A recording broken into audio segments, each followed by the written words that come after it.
వాగీషాద్యా సుమనసః సర్వార్థానాముపక్రమే యన్నత్వా కృతకృత్యా స్యుః తన్నమామి గజాననం. శరదిందువికాసమందహాసాం స్ఫురదిందీవరలోచనాభిరామాం అరవిందసమానసుందరాస్యాం అరవిందాసనసుందరీముపాసే. శరదిందుసుందరరుచిశ్చేతసి సా మే గిరాన్ దేవి అపహృత్య తమః సతతమర్థానఖిలాన్ ప్రకాశయతు. శృతిస్మృతిపురాణానామాలయం కరుణాలయం నమామి భగవత్పాదశంకరం లోకశంకరం. వ్యాసాయ విష్ణురూపాయ వ్యాసరూపాయ విష్ణవే నమో వై బ్రహ్మనిధయే వాసిష్ఠాయ నమో నమః. అవిద్యారణ్యకాంతారే భ్రమతాం ప్రాణినాం సదా విద్యామార్గోపదేష్టారం విద్యారణ్యగురుం శ్రయే. విద్యా విద్యా వివేకేన పారం సంసారవారిధేః ప్రాపయత్యనిశం భక్తాన్ తం విద్యారణ్యమాశ్రయే. పురుషార్థకథాఖ్యానాం యస్సుధానామయన్నిధిః తదిమం కథయంత్యార్యాః పురుషార్థసుధానిధిం. సంసారానలసంతప్తానన్యశరణాన్ భువి జంతూనాప్యాయతి సదా పురుషార్థసుధానిధిః.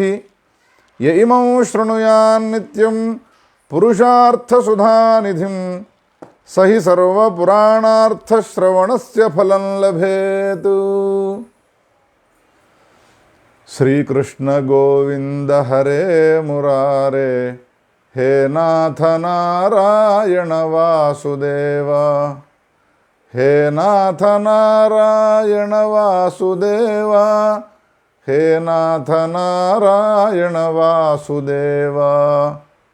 హర హర శంభో గిరిజాబంధో శివ శివ శంకర భూతపతే. గిరిశమహాపజ్జలధేరస్మాన్ ఉద్ధర దీనకృపాజలధే. గౌరీ శంకర భగవానికి జై. జగద్గురు శంకరాచార్య భగవానికి జై. వ్యాస భగవానికి జై. విద్యారణ్య భగవానికి జై. నమః పార్వతీపతయే హర హర మహాదేవ హర. పరమ పావనమైన మన భారతదేశంలో శ్రీ విద్యారణ్యుల వారు ఆవిర్భవించి అనేక రకాలైనటువంటి గొప్ప గొప్ప చర్యలను ఆచరించినారు అని మనము ఆ విద్యారణ్యుల వారికి సంబంధించిన చరిత్రనంతా కూడా వైశాఖ శుద్ధ సప్తమి నాడు వారి జయంతిని పురస్కరించుకొని చెప్పుకున్నాం. వ్యాస భగవానుడు ఆవిర్భవించి అష్టాదశ మహాపురాణాలను రచించి వేదాలను విభాగం చేసి లోకానికి ఎంతో గొప్పనైనటువంటి ఉపకారం చేసినాడు. ఆ తరువాత వేదవ్యాసుని యొక్క హృదయాన్ని గమనించినటువంటి కైలాసాధీశుడైనటువంటి శంకరుడు జగద్గురు శంకరాచార్యుల వారిగా అవతరించి వ్యాసుని యొక్క హృదయాన్నంతా కూడా జగత్తుకు అందించినాడు. ఈ ఇద్దరి అవతారం తరువాత మళ్ళీ మూడవ అవతారం ఏదైనా ఉన్నదా అనంటే అది కేవలం విద్యారణ్యులకు సంబంధించినటువంటి అవతారమే అని చెప్పక తప్పదు. చార్వాకాది అవైదిక మతాలన్నీ లోకంలో విర్రవీగుతూ ఉన్నటువంటి సమయంలో జగద్గురు శంకరాచార్యుల వారు ఆవిర్భవించి అవైదిక మతాలనన్నిటిని కూడా ఖండించి వైదిక మతాన్ని అద్వైత సిద్ధాంతాన్ని స్థాపించినారు, పునఃస్థాపనం చేసినారు. విద్యారణుల కాలం నాటికి కూడా శంకరుల చేత స్థాపింపబడ్డటువంటి సనాతన ధర్మం మళ్ళీ అనేక రకాలైనటువంటి అవైదికుల చేత, ముఖ్యంగా తురుష్కుల చేత ఈ భారతదేశము పరిపాలింపబడుతూ అవైదిక సంప్రదాయము పరిఢవిల్లుతున్నటువంటి సమయంలో శ్రీ విద్యారణుల వారు ఆవిర్భవించి ఆ అవైదిక మతాలకన్నిటికీ కూడా చెక్కు పెట్టినట్టుగా వాటన్నిటిని కూడా ఖండించి వేదానికి నిజానికి ఎన్ని శాస్త్రాలలో పాండిత్యం ఉన్నప్పటికీ అర్థం కానటువంటి పరమ అద్భుతమైనటువంటి భాష్యాన్ని రచించి తన పాండితీ ప్రకర్షతో, తన తపశ్శక్తితో ఈ జగత్తులో ఉన్నటువంటి మానవులమైనటువంటి మనందరికీ కూడా ఒక ధర్మమయ జీవనాన్ని ఇచ్చినారు, ఒక ధర్మ మార్గ నిర్దేశకులైనారు. అటువంటి విద్యార్థుల వారిని తప్పకుండా ప్రతి భారతీయుడు జ్ఞాపకం ఉంచుకొని స్మరించవలసినదే. ఒకవేళ విద్యారణుల వారిని మరచినాము అనంటే అంతకన్నా కృతజ్ఞత ఇంకొకటి ఉండదుగాక ఉండదు. వేదాలకు భాష్యాన్ని రచించినాడు కాబట్టి ఏదో ఒక వర్గానికి సంబంధించినటువంటి వ్యక్తి మాత్రమే, ఆ వర్గానికి సంబంధించినటువంటి వ్యక్తులు మాత్రమే ఆయనను జ్ఞాపకం చేసుకోవాలి, ఆయనను స్మరించాలి అని అనుకోవడము అది మూర్ఖత్వమే అవుతుంది. వేదవ్యాసుడు ఏ విధంగా సర్వజనులకు సంబంధించినటువంటి ధర్మాలను బోధించి అందరి చేత పూజింపబడేవాడు ఈనాడో, జగద్గురు శంకరాచార్యుల వారు ఏ విధంగా వేదమతాన్ని స్థాపించి ప్రచారం చేసి జగత్తులో ఉన్నటువంటి ప్రతివాణి చేత పూజింపబడేవాడు ఈనాడో, విద్యారణుల వారు కూడా అదేవిధంగా అందరి చేత పూజనీయుడై ఉన్నాడు. అందరూ అతనిని గౌరవించాలి. మనకు ఆయన ఇచ్చినటువంటి సంపద ఏమిటి అనే విషయాన్ని తెలుసుకున్నాము అనంటే తప్పకుండా ప్రతి భారతీయుడు ఆయనకు నమ్ర శిరస్కుడై దీర్ఘదండ ప్రణామాన్ని చేస్తూ యావజ్జీవము జ్ఞాపకం చేసుకునేటువంటి వాళ్ళే అవుతారు తప్ప ఇంకా వేరే కృతజ్ఞులు గారు, ఆయనను విస్మరించేటువంటి వాళ్ళు గారు మన భారతీయులు అనే విషయాన్ని గమనించాలి. విద్యారణుల వారు వారి చరిత్రలో మనం చెప్పుకున్నట్టుగా ఆయుర్వేదంలో, సంగీత శాస్త్రంలో, ధర్మ విషయంలో, యజ్ఞయాగాది క్రతువుల ఆచరణ విషయంలో ఎన్నో రకాలైనటువంటి గ్రంథాలను రచించి మనకు గొప్పనైనటువంటి సంపదనిచ్చినారు. అదేవిధంగా వ్యాసుడు రచించినటువంటి అష్టాదశ మహాపురాణాలను పురాణాలలో ఉన్నటువంటి అనేక అద్భుతమైనటువంటి కథలను, అపురూపములైనటువంటి కథలను ఏరి ధర్మార్థ కామ మోక్షములను ఏ విధంగా ఆ కథలు మనకు తెలియజేస్తూ ఉన్నాయనేటువంటి విషయాన్ని అరటిపండు ఒలిచిపెట్టినట్టుగా అత్యంత సరళంగా వ్యాసుని యొక్క తాత్పర్యాన్ని మనకు తెలియపరిచేట్టుగా పరమాద్భుతమైనటువంటి గ్రంథాన్ని రచించినారు. ఆ గ్రంథానికి పేరు పెట్టినారు పురుషార్థ సుధానిధి. పురుషుల చేత అర్థింపబడేవి కాబట్టి పురుషార్థములు అని అన్నారు. పురుషార్థములు ఎన్ని అనంటే ధర్మ అర్థ కామ మోక్షములు. ఇక్కడ పురుష అనేటువంటి పదము చేత పురుషుడు అని అర్థం తీసుకొని స్త్రీల చేత అర్థింపబడవా అనేటువంటి ప్రశ్నను వేయడానికి వీల్లేదు. మానవునిగా జన్మించిన ప్రతివాని చేత అర్థింపబడేటువంటివి ధర్మార్థ కామ మోక్షములు. ఈ ధర్మార్థ కామ మోక్షాల్లో మోక్షము పరమ పురుషార్థము. మానవునిగా జన్మించిన ప్రతివాడు కూడా ఆ నాలుగవ పురుషార్థమైనటువంటి మోక్షము కోసము పాటుపడాలి. ఆ మోక్షము మనకు సిద్ధించాలి అనంటే ధర్మాన్ని ఆచరించాలి. ధర్మాన్ని ఆచరించాలి అనంటే అర్థము యొక్క ఆవశ్యకత ఉన్నది. ధనం లేకుండా ధర్మాన్ని మనం ఆచరించలేము. కామము కూడా అది విహితమై ఉన్నటువంటి కామమును మనం ఆచరించినప్పుడు అది కూడా మోక్షానికి ఉపయోగపడుతుంది అని దాన్ని కూడా పురుషార్థాల్లో ఒకదానినిగా చేర్చినారు. ఈ విధంగా ధర్మార్థ కామ మోక్షములు అనేటువంటివి ప్రతి పురుషుని చేత అర్థింపబడే అయ్యున్నాయి కాబట్టి ప్రతి మానవుడు కూడా ధర్మాన్ని ఎందుకు ఆచరించాలి, ఎందుకు ధర్మాన్ని గురించి తెలుసుకోవాలి, అర్థాన్ని ఎందుకు సంగ్రహించాలి, అర్థాన్ని గురించి ఎందుకు తెలుసుకోవాలి, కామమును ఎందుకు కలిగి ఉండాలి, కామమును ఎందుకు తెలుసుకోవాలి, మోక్షాన్ని ఎందుకు మనం పొందాలి అనేటువంటి ఈ అనేక రకాలైనటువంటి ప్రశ్నలు సహజంగా మనకు ఉద్భవిస్తూ ఉంటాయి. ఆ ప్రశ్నలకన్నిటికీ కూడా చాలా అద్భుతమైనటువంటి సమాధానాన్ని ఈ పురుషార్థ సుధానిధి అనేటువంటి పేరు గల గ్రంథంలో విద్యారణ్యుల వారు తెలియజేసినారు.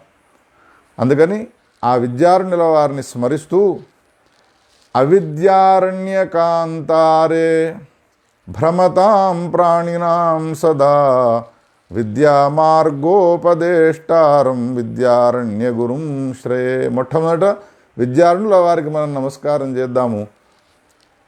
అవిద్య అనేటువంటి పేరు గల అరణ్యంలో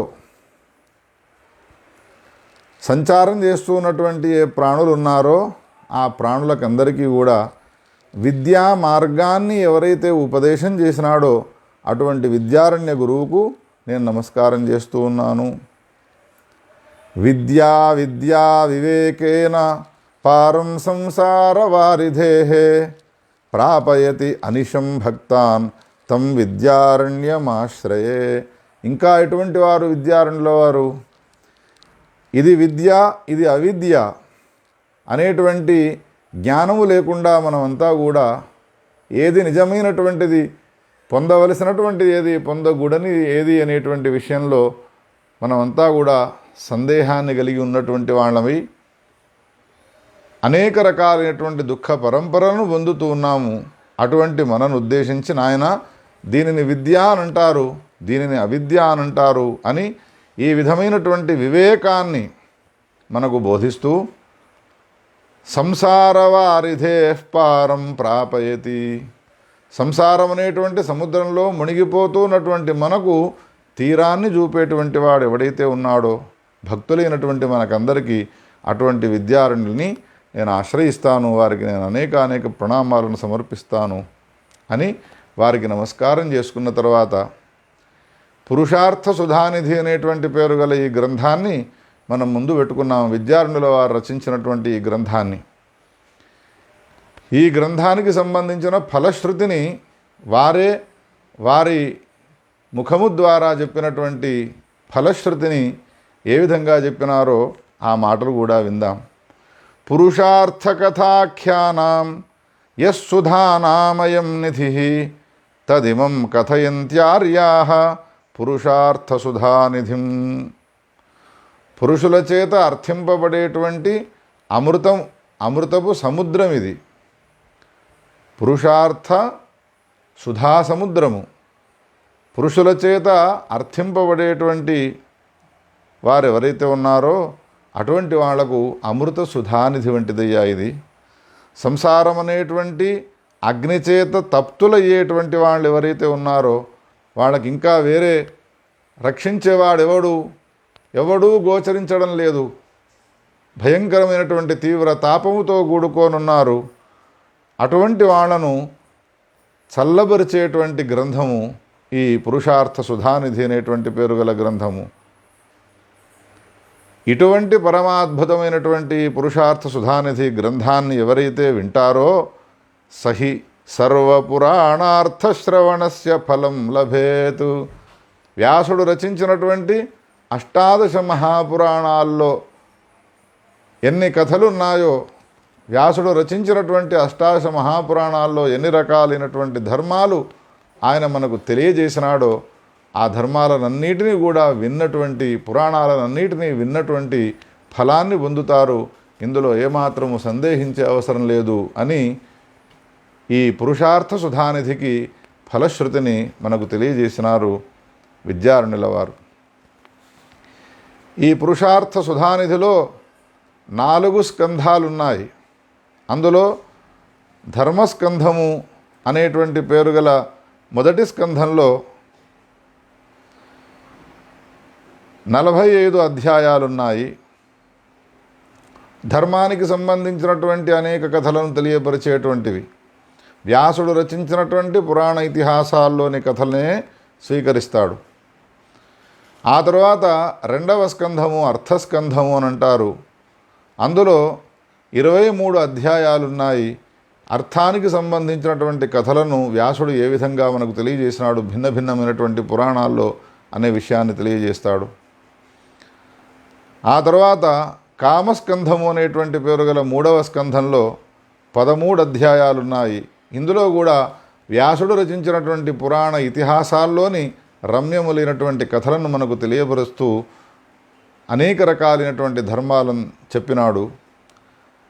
అదేవిధంగా 4వదైనటువంటి మోక్షస్కంధములో 19 అధ్యాయాలున్నాయి. ఇందులో మోక్షానికి సంబంధించినటువంటి విషయాన్ని తెలియపరిచేటువంటి రమ్యమైనటువంటి రసవత్తరములైనటువంటి కథలను వ్యాసుడు ఏ ఏ పురాణాల్లో చెప్పినాడు అనేటువంటి విషయాలన్నిటి కూడా మనకు తెలియజేసినాడు.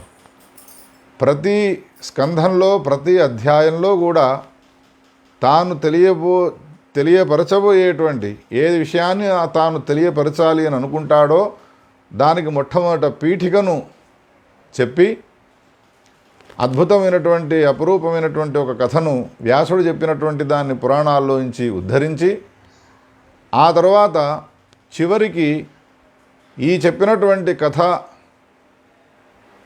ఉపోద్ఘాతంలో చెప్పినటువంటి విషయాన్ని సమన్వయపరుస్తూ అధ్యాయాన్ని సమాప్తి చేసి మనకు అర్థమయ్యేటువంటి రీతిలో అద్భుతంగా రచించినారు విద్యారణ్యుల వారు. అందుకని ప్రచారంలో ఉన్నటువంటి విషయాలనే విన్నవే వింటూ ఉండడం కాకుండా మరుగున పడిపోయి ఉన్నటువంటి గ్రంథాలలో మనకు తెలియపరిచినటువంటి ధర్మ విషయాలు ఏమున్నాయనేటువంటి విషయాన్ని తెలుసుకుంటే ఆ గ్రంథాలను గౌరవించిన వాళ్ళమవుతాము. మనము కూడా కొత్తనైనటువంటి విషయాలను తెలుసుకున్న వాళ్ళమవుతాము అనే దాన్ని దృష్టిలో ఉంచుకొని ఈ పురుషార్థ సుధానిధి అనేటువంటి పేరు గల ఈ అత్యద్భుతమైనటువంటి గ్రంథాన్ని ఆరంభం చేస్తూ ఉన్నాను. ఈ కథా ప్రవచనము నిర్విఘ్నంగా కొనసాగేందుకోసమై శ్రీ గణపతి చరణార విందాలను ఆశ్రయించి అనేక ప్రణామాలను సమర్పించుకుంటూ ఉన్నాను. జగద్గురు సార్వభౌములు శ్రీ భారతీతీర్థ మహాస్వామి తత్కరకమల సంజాతులు జగద్గురువులు విధుశేఖర భారతీ స్వామివారు, మా విద్యాగురువులు శ్రీ శాస్త్రుల విశ్వనాథ శాస్త్రి గారు, మాణిక్య సోమయాజి గారు మొదలైనటువంటి అనేక గురుదేవుల యొక్క చరణార విందాలను సాష్టాంగ ప్రణామపూర్వకంగా నమస్కారం చేసి ఈ పురుషార్థ సుధానిధి అనే పేరు గల ఈ గ్రంథాన్ని ఆరంభం చేస్తూ ఉన్నాను. ఇందులో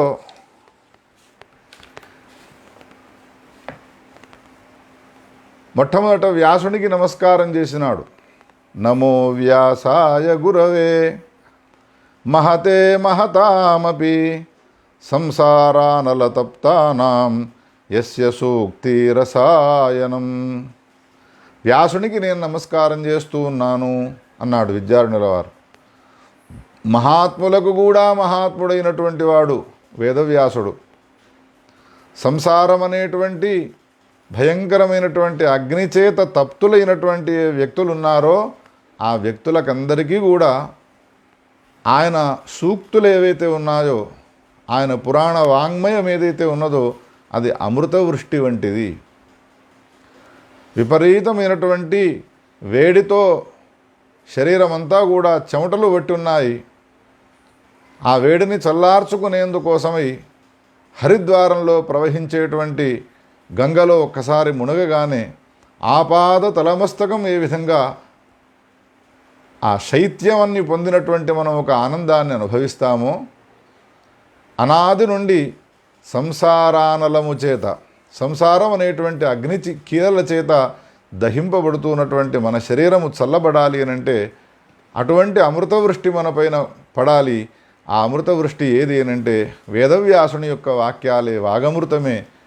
అందుకని ఎవని యొక్క వాగమృతము మనపైన పడడం వలన అనాది నుండి మనకు ఉన్నటువంటి సంసార అనలము, సంసార అగ్ని చల్లారుతుందో అటువంటి వేదవ్యాసునికి నమస్కారం చేస్తాను అని అద్భుతమైనటువంటి వ్యాసుని యొక్క స్తోత్రాన్ని చేసినటువంటి వాడై కథను ప్రారంభం చేసినాడు.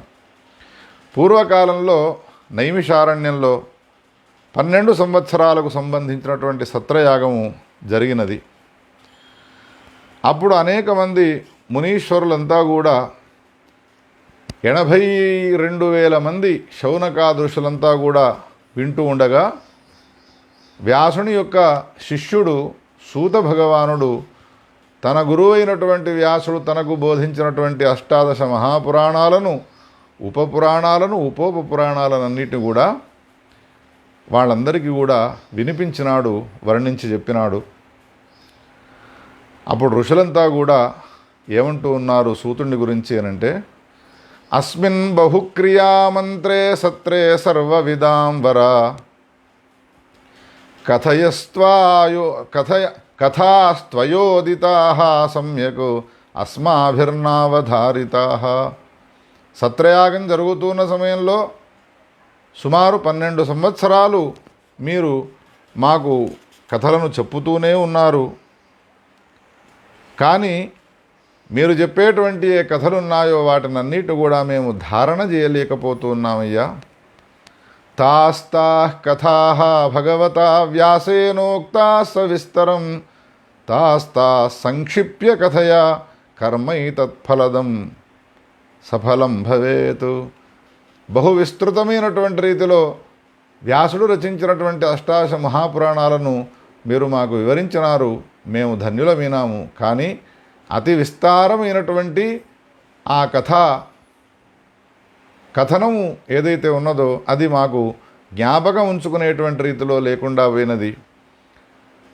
అతి విస్తృతమైనటువంటి ఆ కథలను సంక్షేపించి మేము నిరంతరము మననం చేసేందుకు యోగ్యత మాకు కలిగేట్టుగా, నిరంతరము మేము మననం చేసేందుకు అనుకూలమయ్యేటువంటి రీతిలో ఆ కథలను మాకు సంక్షేపించి తెలియజేయవయ్యా అని ప్రార్థన చేస్తే అప్పుడు సూతుడు చాలా సంతోషపడి వ్యాసం వసిష్ఠ నప్తారం శక్తే పౌత్రమకల్మషం పరాశరాత్మజం వందే శుకతాతం తపోనిధిం. తన గురువు అయినటువంటి వ్యాసుల వారికి నమస్కారం చేసినటువంటి వాడై నేను కథను చెప్తాను మీరు అడిగిన ప్రకారంగా అని కథ చెప్పడం ప్రారంభం చేసినాడు. పురుషార్థ సుధానిధి అనేటువంటి పేరు గల ఈ గ్రంథాన్ని ఉపక్రమిస్తూ విద్యారణుల వారు ఈ విషయాన్ని ఇందులో తెలియజేసినాడు. అందులో ధర్మార్థ కామ మోక్షాలను చతుర్వర్గములు అనే పేరుతో పిలుస్తారు, పురుషార్థములు అనేటువంటి పేరుతో పిలుస్తారు. ఈ 4 మొట్టమొదటిదైనటువంటిది ధర్మము, పురుషార్థము. ఈ ధర్మానికి సంబంధించిన, ఈ పురుషార్థానికి సంబంధించినటువంటి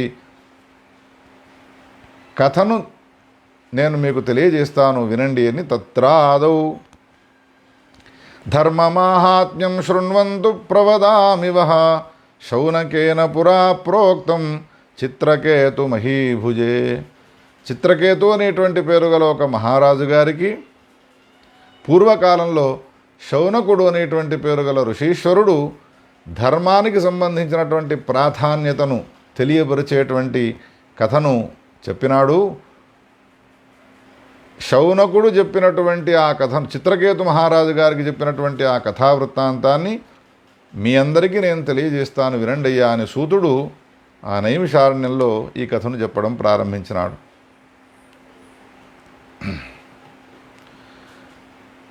శౌనకుడు ఏమంటూ ఉన్నాడు చిత్రకేతు మహారాజు గారితో అనంటే, హే చిత్రకేతు మహారాజా, సర్వలోకాలకు హితాన్ని కలిగింపజేసేటువంటిది ఏది అని విచారం చేస్తే అది కేవలం ధర్మం మాత్రమే అని తెలిసినది. లోకాల్లో ఉన్నటువంటి ప్రాణులకందరికీ హితాన్ని సమకూర్చేది ధర్మమే అని ఎందుకంటున్నాను అనంటే, పాపాలు చేయడం వలన లోకంలో ఉన్నటువంటి ప్రాణులు అనేక రకాలైనటువంటి దుఃఖాలను అనుభవిస్తూ ఉన్నారు. పాపాలను ఆచరించేటువంటి ప్రాణులకు ఈ దుఃఖాలు కలగకుండా ఉండాలి అంటే ధర్మాన్ని ఆచరించవలసిందే. అందుకనే వేదం ఏం చెప్పినది అంటే, ధర్మేణ పాపమపనుదతి ధర్మే సర్వం ప్రతిష్ఠితం తస్మాత్ ధర్మం పరమం వదంతి. ధర్మాన్ని ఆచరించడం వలన పాపము తొలగిపోతుంది. అందుకని ధర్మము యందు సర్వము ఉన్నది. అందుకని మీరంతా కూడా ధర్మాన్ని ఆచరించండి. అదే నిజమైనటువంటి మానవునికి శ్రేయస్సును కలిగించేటువంటిది. తస్మాత్ ధర్మం పరమం వదంతి అన్నది వేదం. వేదము సకల ప్రాణులకు మానవాళికి శ్రేయస్సును కలిగింపజేసేటువంటి పరమ అద్భుతమైనటువంటి ఒక శాసనాన్ని చేసేటువంటి ఒక రాజశాసనం వంటిది వేదము. అందుకని శౌనకుడు ఆయన ఏమంటూ ఉన్నాడు, యస్య శ్రవణమాత్రేణ పూతో భవతి మానవః. హే చిత్రకేతు మహారాజా, ధర్మాన్ని గురించి వింటేనే చాలు మానవుడు పవిత్రుడైపోతాడు. ధర్మాన్ని గురించి విని ధర్మాన్ని ఆచరించడం వరకు కూడా వెళ్ళే అవసరం లేదు. ఇది ధర్మము అని ధర్మాన్ని గురించి వింటేనే చాలు పూతో భవతి మానవః, పవిత్రుడవుతాడు. అందులో సందేహించే అవసరమే లేదు. సంసారం అనేటువంటి సముద్రంలో మునిగిపోతూ ఉన్నటువంటి వానికి ఆధారం ఏది అనంటే ధర్మం మాత్రమే ఆధారము. ఇందులో సందేహించే అవసరం లేదు. అర్థబంధు సహాయోపి నాధర్మ స్వర్గమాప్నుయాత్ అర్థబంధు విహీనోపి ధర్మిష్ఠ స్వర్గమాప్నుయాత్. ధర్మమున కన్నా ఉత్కృష్టమైనటువంటి లాభము ఇంకొకటి లేదు. ఈ సందర్భంలో అంటాడు శౌనకుడు, ధర్మమున కన్నా ఉత్కృష్టమైనటువంటి ధనము ఇంకొకటి లేదు. ధర్మమున కన్నా ఉత్కృష్టమైనటువంటి తీర్థము ఇంకొకటి లేదు. ధర్మమున కన్నా పరాంగతి ఇంకొకటి లేదుగాక లేదు. హే చిత్రకేతు మహారాజా, ఒక మాట చెప్తాను, ఇది ఎప్పటికీ నువ్వు జ్ఞాపకం ఉంచుకోవలసినదేనయ్యా. వ్యాసుడు చెప్పినటువంటి విషయాన్ని విద్యార్థుల వారు మనకు ఉద్ధరించి ఆ పురాణాల్లోంచి ఉద్ధరించి చెప్తున్నటువంటి విషయం ఇది.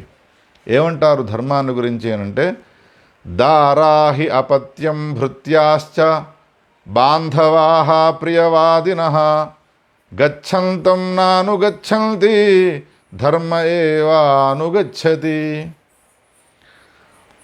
మానవుడు జీవించి ఉన్నంత కాలము, నిద్రలేచినప్పటి నుంచి పడుకునేంత వరకు, పుట్టినప్పటి నుండి మొదలుకొని మరణించేంత వరకు వాణి వర్ణాన్ని ఉద్దేశించి, వాని ఆశ్రమాన్ని ఉద్దేశించి ఏ ఏ ధర్మాలు చెప్పబడ్డాయో వాటినన్నిటినీ తూచా తప్పకుండా ఆచరించి ఉన్నాడు అనంటే, మరణించిన తర్వాత వాని వెంట వచ్చేది వాడు ఆచరించినటువంటి ధర్మం ఒక్కటే. వివాహం చేసుకున్నటువంటి భార్య కానీ, డబ్బులు తీసుకొని సేవలు చేసేటువంటి భృత్యులు కానీ, అన్న తమ్ముడు బావ మరిది అని పిలిచేటువంటి ఏ బంధువులు ఉన్నారో ఈ బంధువులు కానీ, మంచి మంచి ప్రియతమములైనటువంటి మాటలు మాట్లాడేటువంటి స్నేహితులు కానీ, వీళ్ళంతా కూడా మరణించిన తర్వాత నీతో వచ్చేవాళ్ళు గారు. శ్మశానం దాకా వస్తారేమో, కానీ చితిలో నీవు కాల్చబడ్డావు అన్న తర్వాత లోకాంతరానికి వెళ్ళే సమయంలో నీతో పాటు వచ్చేటువంటి వాడు ఎవడు అనంటే కేవలం ధర్మం మాత్రమే నీతో పాటు వస్తుంది. అందుకని దీన్ని విచారించి బుద్ధిమంతుడైనటువంటి వ్యక్తి ఉన్నాడో ఆ వ్యక్తి తప్పకుండా ధర్మాన్ని ఆచరించి వాడు ధర్మవంతుడు కావాలి. ఈ వచ్చినటువంటి జీవితాన్ని ధర్మమయం చేసుకోవాలి. ఎవడైతే ధర్మాన్ని ఆచరిస్తాడో వానికి వచ్చేటువంటి ప్రయోజనం ఏమిటి అనంటే, ఈ 4 పురుషార్థాల్లోని చివరి పురుషార్థమైనటువంటి ఏ మోక్షం ఉన్నదో తప్పకుండా ఆ మోక్షం అనేటువంటిది వీనికి లభిస్తుంది. ఇంకో విశేషం ఏమిటి అంటే ధర్మాన్ని ఎవడైతే ఆచరిస్తాడో ధర్మిష్ఠో దివి శక్రాద్యై పూజ్యతే బహు పూజయ.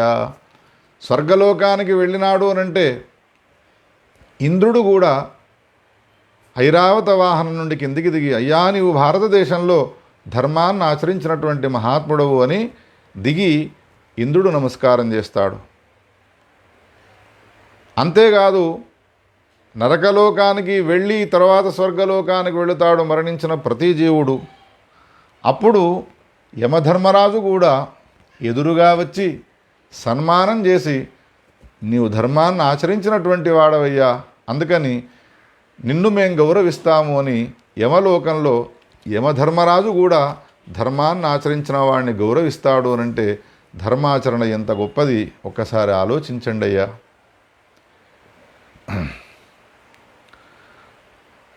యో ధర్మకృతో ధర్మకాలే ధర్మస్వార్థం విధాయ చ దృష్ట్వా న విస్మరతి చిత్తే చేత్తేపి యాస్యంతి నిర్వృతిం. ధర్మాన్ని ఆచరించేటువంటి వాడు ఎవడైతే ఉన్నాడో సహజంగా వానికి జీవితంలో అదొక అలవాటైపోయి ఉంటుంది. నేను ఆచరించే ఈ ధర్మం వల్ల నాకు ఈ విధమైనటువంటి ఫలం రాబోతుంది అనేటువంటి సంకల్పాన్ని కూడా చేయకుండా ఎవడైతే ధర్మాన్ని ఆచరిస్తాడో తప్పకుండా వానికి ఇప్పటిదాకా చెప్పినటువంటి ఏ ధర్మానుష్ఠాన జనితమైనటువంటి ఫలం ఉంటుందో 100% వానికి వచ్చి తీరుతుంది, సందేహించే అవసరం లేదు. ఈ విషయంలో ధర్మాచరణ తప్పనిసరి, ధర్మము చేయడం వలన మానవులకు శ్రేయస్సు లభిస్తుంది అనేటువంటి విషయాన్ని తెలియపరిచేందుకై ఒక కథను చెప్పుతాను వినండి అని సూతుడు ఓ కథను చెప్పడం ప్రారంభించినాడు శౌనకాదృశులకు. వ్యాసుడు రచించినటువంటి అష్టాదశ పురాణాల్లోని ఒక రత్నాన్ని, ఇప్పుడు సముద్రంలో ఉన్నటువంటి రత్నాలను అక్కడో రత్నము ఇక్కడో రత్నము ఉన్నటువంటి ఆ రత్నాలన్నింటినీ ఒకచోటికి పోగు చేసి ఒక దివ్యమైనటువంటి మాలను అల్లితే ఒకటి ఎరుపు, ఒకటి ఆకుపచ్చ, ఒకటి పసుపు రంగు, ఒకటి తెల్లరి వర్ణంతో కూడుకున్నటువంటి అనేక రంగుల రత్నాల యొక్క మాలిక ఏ విధంగా శోభాయమానంగా ఉంటుందో పురుషార్థ సుధానిధి ఈ గ్రంథము పేరు. వ్యాసుడు రచించినటువంటి అష్టాదశ పురాణాల్లో ఉన్నటువంటి ఆ రత్నాలను ఏరి మనకు అందించినటువంటి అద్భుతమైనటువంటి గ్రంథము స్కంద పురాణంలో వ్యాసుడు చెప్పినటువంటి ఈ అద్భుతమైనటువంటి కథను ఇప్పుడు మనకు వివరించబోతూ ఉన్నాడు సూతుల వారు. అవంతి అనేటువంటి పేరు గల నగరంలో ఒక బ్రాహ్మణుడు ఉండేవాడు. శివస్వామి అని ఆయనకు పేరు. చాలా ధర్మాన్ని ఆచరించినటువంటి వాడు, శాంత స్వభావం కలిగినటువంటి వాడు, ధర్మం అంటే ప్రాణాలను వదిలేటువంటి వాడు. చిన్ననాటి నుండి సాంప్రదాయకమైనటువంటి రీతిలో వేదశాస్త్రాలను అధ్యయనం చేసినటువంటి మహా గొప్పనైనటువంటి పండిత ప్రకాండుడు ఆయన శివస్వామి అనేటువంటి పేరు గల బ్రాహ్మణోత్తముడు. కొంతకాలానికి తండ్రి మరణించినాడు. తల్లి కూడా చిన్నతనంలోనే మరణించినది. ఇంట్లో ఇంకా ఎవరు ఆదరించేటువంటి వాళ్ళు లేరు. అందుకని ఈ శివస్వామి ఏం చేసినాడు అనంటే మానసికమైనటువంటి సంతృప్తిని పొందాలి అని భావించి భారతదేశంలో అనేక రకాలైనటువంటి తీర్థక్షేత్రాలు ఉన్నాయి అని పురాణాల్లో చదివినాడు, పెద్దల ద్వారా విన్నాడు. కాబట్టి మానసికమైనటువంటి ప్రశాంతిని పొందడం కోసమై తీర్థయాత్రాటన చేయడానికి బయలుదేరినాడు. హిమవత్ పర్వత సానువుల్లోకి వెళ్ళినాడు. మందర పర్వతాల్లో సంచారం చేసినాడు. అనేక గంగా, గోదావరి మొదలైనటువంటి తీర్థాల్లో స్నానం చేసినటువంటి వాడి గంగాద్వారానికి చేరుకున్నాడు. నరనారాయణ ఆశ్రమాన్ని చేరుకున్నాడు. అక్కడ యాత్రను ముగించుకున్నటువంటి వాడి అక్కడి నుండి ప్రయాణమై వస్తూ ఉండగా అవంతికా క్షేత్ర సమీపంలో ఉన్నటువంటి తన ఏ స్వగ్రామం ఉన్నదో ఆ గ్రామంలో ప్రవేశించడానికి పూనుకున్నాడు. బదరికా వెళ్ళినాడు, గంగాద్వారంలోకి వెళ్ళినాడు, అనేక తీర్థాల్లో నదీ నదాల్లో స్నానాలు చేసినాడు. చేసిన తర్వాత తిరుగు ప్రయాణమై మళ్ళీ తన స్వగ్రామమైనటువంటి అవంతి దేశంలో ఉన్నటువంటి తన స్వగ్రామానికి చేరువలో ఉండి గ్రామంలోకి వెళ్ళబోతూ ఒక ఆలోచన చేసినాడు ఆయన, ఆ శివస్వామి. ఏం ఆలోచన చేసినాడు అనంటే, ఇంటిలో ఎవరు నన్ను ఆదరించడం లేదు, మానసిక ప్రశాంతి లేదు అని భావించి కదా నేను యాత్రల కోసమే వెళ్ళినాను. అనేక తీర్థయాత్రాటన చేయడం వలన ఒక ఆనందాన్ని, ఒక దివ్యమైనటువంటి స్థానాన్ని పొందినటువంటి నేను ఇప్పుడు మళ్ళీ ఇంటిలోకి వెళ్ళినాను అంటే దుఃఖంలో కాదు దుఃఖ సముద్రంలో మళ్ళీ నేను మునిగిపోతాను. అందుకని ఇప్పుడు నేను ఇంటికి వెళ్ళడమా వెళ్ళకపోవడమా అని బాగా ఆలోచించి వెళ్ళకుండా ఉండడమే నాకు శ్రేయస్సును ఇస్తుంది అని భావించి న ప్రవేక్ష్యామ్యహం ధ్రువం, నా గ్రామానికి వెళ్ళను, నా ఇంటిలోకి నేను ప్రవేశించను అని నిశ్చయం చేసుకున్నాడు. ఎందుకయ్యా ఈ విధమైనటువంటి నిర్ణయాన్ని నీవు తీసుకుంటున్నావు అనంటే, ఇంటిలోకి వెళ్ళినాను అనంటే ఇంటి చుట్టూ బంధువులు ఉంటారు. ఇంటిలోకి వెళ్ళినాను అనంటే ఇంటి చుట్టూ స్నేహమును నటించేటువంటి వ్యక్తులు చాలామంది ఉంటారు. ఇంటికి వెళ్ళినాను అన్న తర్వాత ఒక పక్కన భృత్యులు, ఇంకో పక్కన బంధువులు, ఇంకో పక్కన నటించేటువంటి మిత్రులు, వీళ్ళంతా కూడా నడుమ ఉన్నటువంటి ఒక మృగాన్ని తోడేలు, పులులు, సింహాలు ఏ విధంగా చుట్టూ చేరి దాన్ని చంపడానికి ప్రయత్నం చేస్తాయో ఆ విధంగా ఇంటి యందు అభిమానం కలిగి ఉన్నటువంటి నేను ఇంటిలో ప్రవేశించినాను అంటే నన్ను కూడా ఈ విధంగా వీళ్ళంతా హింసిస్తారు అని భావించి ఇంటికి వెళ్ళొద్దు అని నిర్ణయం తీసుకున్నాడు. పుత్రదారమయై పాశైర్నరో బద్ధో నముచ్యతే, లోహదారుమయై పాశై బద్ధో జాతు విముచ్యతే. ఒకవేళ ఒక వ్యక్తిని తీసుకువచ్చి మనం బేడీలు వేసి వాడిని బంధించినాము, ఇవాళ కాకపోతే 2 రోజుల తర్వాతనైనా ఆ బేడీల నుండి విముక్తిని పొందుతాడు వాడు.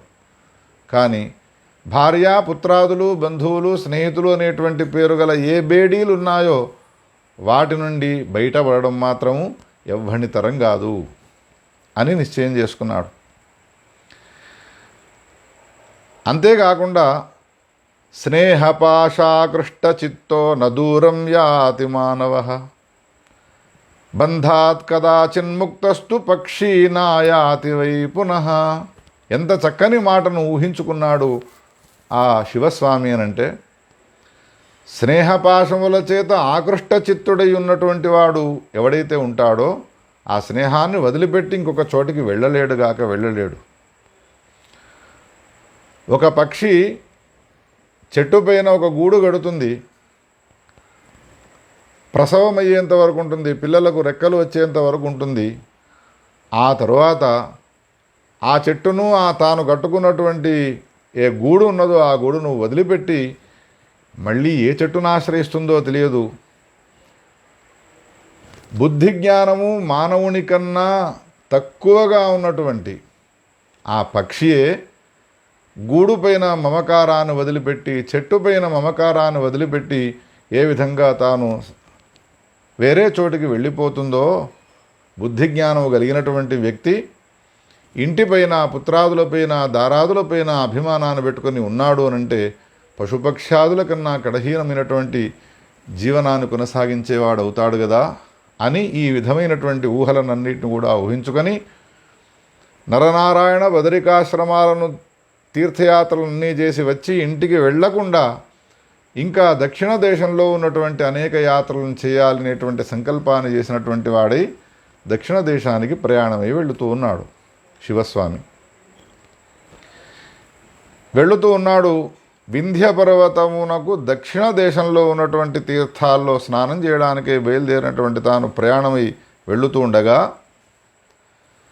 అనేక పురాలు, అనేక పర్వతాలను దాటుతూ కాలినడకన వెళుతూ ఉన్నాడు. అరణ్యాల్లో భయంకరమైనటువంటి సింహాలు, పులులు, వీటన్నిటిని కూడా చూచినాడు. కాళ్లకు అనేక ముళ్ళు గుచ్చుకుంటున్నాయి. కొన్ని అరణ్యాల్లోకి వెళితే నీళ్లు లేవు. కొన్ని రోజులు అట్లా గడిపినాడు. కొన్ని అడవుల్లో సంచారం చేస్తుంటే వృక్షాలు లేవు. కొన్ని దట్కాలైనటువంటి అనుభవాలను పొందుతూ ఉన్నటువంటి వాడై ప్రయాణానికి కొనసాగిస్తున్నాడు. ఒకచోట పండ్లు ఫలాలు దొరుకుతాయి, ఇంకో చోట పండ్లు ఫలాలు దొరకవు. ఒకచోట రాత్రులు నిద్రను పోడు. ప్రయాణం చేస్తున్న సమయంలో శారీరకమైనటువంటి అలసటను పొందుతాడు. కొన్ని సందర్భాల్లో విశ్రాంతిని తీసుకుంటాడు. చెట్ల కింద ఎంతో చల్లని గాలిని ఆస్వాదిస్తూ ఉంటాడు. ఈ విధంగా కష్టాన్ని, సుఖాన్ని, ఆనందాన్ని, దుఃఖాన్ని అనుభవిస్తూ ఉన్నటువంటి వాడై ప్రయాణం చేస్తూ వెళుతున్నాడు. ఇంతలో ఒక అరణ్యంలోకి ప్రవేశించినాడు. అక్కడ మనుష్య సంచారం అనేటువంటిది లేకుండా పోయినది. కానీ ఈయన ఒక విశేషమైనటువంటి దృశ్యాన్ని చూసినాడు. ఏమిటి అంటే మనుషులకు సంబంధించినటువంటి ఎముకల గుట్టలు కనబడుతున్నాయి అక్కడ.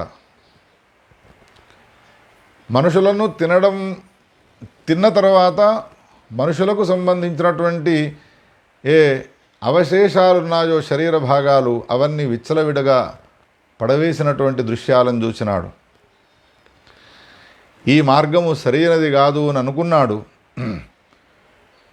అనుకొని ఇంకో మార్గము ద్వారా నేను ప్రయాణాన్ని సాగించాలి అని ఆ శివస్వామి ఆ దుర్మార్గాన్ని, దుష్టమైనటువంటి ఆ మార్గాన్ని వదిలిపెట్టి సన్మార్గము ద్వారా వెళ్ళాలి అని భావిస్తూ ఉన్న సమయంలో ఎదురుగా ఒక చెట్టు కనిపించినది, బూరుగు చెట్టు. ఆ చెట్టు పైన 5 ప్రేత శరీరాన్ని ధరించినటువంటి వ్యక్తులు కనబడ్డారు. ఇప్పుడు ఈ శివస్వామి పరిస్థితి ఏమైపోయినది అని అంటే, చెట్టు పైన ఉన్నటువంటి 5 ప్రేతలు ఉన్నాయో ఆ ప్రేతలకు సంబంధించిన దృష్టి శివస్వామి పైన పడ్డది. శివస్వామి కూడా ఆ బూరుగు చెట్టు పైన ఉన్నటువంటి ఆ 5 ప్రేతలను చూచినాడు. కదిలి ఇంకో చోటికి వెళ్ళే పరిస్థితి ఈయనకు లేదు. ఎక్కడికి వెళ్ళాలి అన్నా ఆ ప్రేతల్లో ఏ ఒక్కడో వచ్చి ఈయనను భక్షిస్తాడు, తినివేస్తాడు. అయ్యో, అనవసరంగా నేను ఈ ప్రాంతానికి వచ్చినాను, ఈ ప్రేతలకు నేను భక్షాన్ని అయి కూర్చున్నాను, తినబడేటువంటి వస్తువుని కూర్చున్నాను నేను అని అటు వెళ్ళలేక ఇటు ఉండలేక సందేహావస్థలో ఉన్నాడు ఆ శివస్వామి. ఇప్పుడు ఏం చేయాలి? తనను తాను రక్షించుకునేందుకోసమే ఏదైనా ఒక ఉపాయాన్ని ఆలోచించాలి. ఇంటిలో ప్రవేశిస్తే తోడేళ్ళు, పురుల మధ్యలో నేను చిక్కుకున్నవాడనవుతాను అని అనుకొని ఇల్లును వదిలిపెట్టి అరణ్యాల్లో సంచారం చేస్తూ తీర్థయాత్రటం చేయాలి అని వచ్చినాను. కానీ ఇప్పుడు నా పరిస్థితి ఏమైపోయినది? ఈ ప్రేతల చేతుల్లో మరణించి బలవన్మరణాన్ని పొంది దుర్గతి పాలు కావలసినదేనా అని ఈ విధమైనటువంటి ఆలోచన చేస్తూ ఆచమ్య చ శిఖాం బద్ధ్వా హృది చక్రే పరం శివం తేషామభ్యాసమాగత్య దృఢాత్మా బ్రాహ్మణోత్తమ. ఏదైనా మనకు కష్టకాలం వాటిల్లినది అన్నప్పుడు ఆ కష్టకాలంలో భయపడవద్దు. మొట్టమొదట భయంతో కూడుకోనున్నాడు అనంటే ఆ కష్టం ఇంకా నీకు కష్టమై కూర్చుంటుంది. అందుకని ధైర్యాన్ని తెచ్చుకొని కష్టాన్ని ఎదిరించేటువంటి ప్రయత్నాన్ని చేయాలి. అప్పుడే మానవుడు ఉద్ధరింపబడతాడు. ఈ విషయం తెలిసి ఉన్నది కాబట్టి ధైర్యాన్ని చేసినటువంటి వాడి పంచపాత్రలో నీళ్లను ఆచమనం చేసి శిఖాబంధనం చేసినటువంటి వాడి ఆ 5 ప్రేతలు ఉన్నటువంటి చోటికి వెళ్ళి ధైర్యముగా ప్రేతలకు భయపడకుండా మీరు ఎవరు, ఎందుకు ఈ నిర్జనమైనటువంటి అరణ్యంలో ఉన్నారు అని ప్రశ్న వేసినాడు ఈ శివస్వామి. అప్పుడు ఆ ప్రేతలు ఏమంటూ ఉన్నారు అనంటే, మేమెవరమైతే నీకేమిటయ్యా, నీ దారిన నీవు వెళ్ళు, అయినా దారి తప్పి మా ఈ అరణ్యంలో నీవు ప్రవేశించినావు కాబట్టి ఇప్పుడు నీవు మాకు భక్ష్యమై కూర్చున్నావు, తినే పదార్థమై కూర్చున్నావు, నిన్ను మేము చంపి తింటాము. ఈ సమయంలో నీవు ఎవరిని శరణాగతి పొందుతావో పొందుకో, నీవు నీ జ్ఞాతులను పిలుస్తావా, నీవు నీ భృత్యులను రమ్మని పిలుస్తావా, నిన్ను నీవు ఏ విధంగా రక్షించుకుంటావో రక్షించుకో అని ఆ ప్రేతలు 5 కూడా ఏకకంఠంగా అన్నాయి. అప్పుడు శివస్వామి ఆశ్చర్యచకితుడైనాడు. ఇప్పుడే మనం అనుకున్నాము, ఏదైనా మనకు కష్టం వాటిల్లిన సమయంలో భయపడకూడదు. అన్నిటికంటే కష్టం ఏది అంటే మృత్యువే కష్టం. సామాన్యంగా మృత్యువు వస్తూ ఉన్నది అంటే అందరూ భయపడతారు. భయం వలనే వాడు మృత్యువుడిలో చేరిపోతూ ఉంటాడు. అందుకని భయాన్ని పొందకుండా ఇప్పుడు ఈ శివస్వామి ఏం చేస్తూ ఉన్నాడు అంటే, జరామరణ దుఃఖఘ్న సంస్మృత సపరమేశ్వర మహేశ్వర తమృతే సర్వభూతేశం కోన్యో రక్షితుమర్హతి. ఇటువంటి భయంకరమైనటువంటి సంకట స్థితిలో నేను చేయాల్సింది ఎవరిని? అన్నా రావయ్యా, తమ్ముడా రావయ్యా, భృత్యుడా రావయ్యా, స్నేహితుడా, మిత్రుడా రావయ్యా అనంటే వస్తారా? ప్రేతలు నన్ను భక్షించబూనుకున్నాయి, మీరు నన్ను రక్షించడానికి రండి అని అంటే నిన్ను తిన్నట్టుగా మమ్మలను కూడా తినిపారేస్తాయి, మేము రాము అని. ఇప్పుడు కరోనా కాలంలో అదే పరిస్థితి ఉన్నది కదా. కరోనా ఉన్నది, నన్ను రక్షించండి, రండి రండి అంటే జన్మనిచ్చినటువంటి కొడుకు, ఇన్నేళ్ళు సేవ చేసినటువంటి భార్య, వీళ్ళందరూ కూడా దూరంగా ఉంటారే తప్ప దగ్గరికి వచ్చేవాడు ఎవడు కూడా ఉండడు. అందుకని మరణావస్థలో ఉన్నటువంటి మృత్యుముఖంలో ఉన్నటువంటి నన్ను ఏ జ్ఞాతులు కానీ ఏ భృత్యులు కానీ ఎవరు నన్ను రక్షించేవాళ్ళు ఉండరు. శాస్త్రాలు ఏం చెప్తున్నా, ఇటువంటి సమయంలో రక్షించేవాడు ఎవడు అనంటే సంస్మృత స మహేశ్వర తమృతే సర్వభూతేశం కోన్యో రక్షితుమర్హతి. అన్ని భూతాలకు అధిపతి అయినటువంటి వాడు మహాదేవుడైనటువంటి శంకరుడు. ఆయనను వదిలిపెట్టి ఇంకెవరిని నేను శరణాగతి పొందుతాను?